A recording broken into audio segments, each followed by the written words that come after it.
C'était le 31 octobre 1999, une fin d'après-midi d'automne, et dans la vie de Christophe Dominici, quelque chose allait changer.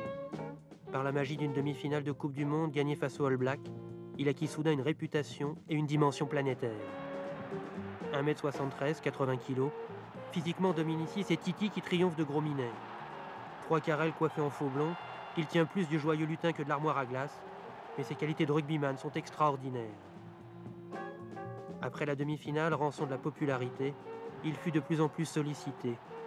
Les soirées, les invitations à la télé, et en novembre 2000, grosse fatigue révélée par une chute de tension, le tout lié à des problèmes personnels, comme on dit pudiquement. 2 mois d'arrêt.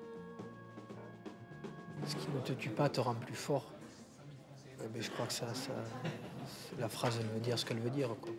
C'est que j'avais besoin de souffler à ce moment-là, en novembre 2000.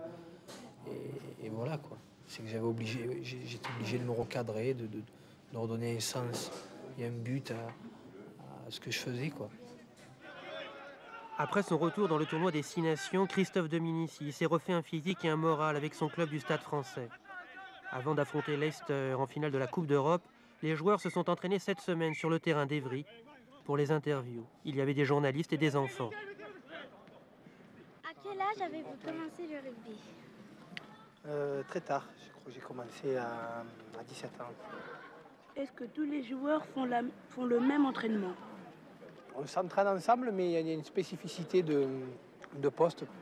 Quand on fait une finale, c'est pour la gagner, donc il faudra que toutes nos énergies soient concentrées sur cet objectif-là, parce que c'est un événement très très important pour chacun. Et je ne dirais pas qu'on peut rentrer dans l'histoire, mais on peut marquer et faire quelque chose de grand, donc il faudra qu'on le fasse tous ensemble. Christophe Dominici admet volontiers que sans le rugby, il serait devenu un voyou. Originaire du Var, parti de pas grand-chose, le voilà à Paris en équipe de France, il accomplit une carrière en lettres capitales. En quelque sorte, un homme de défi,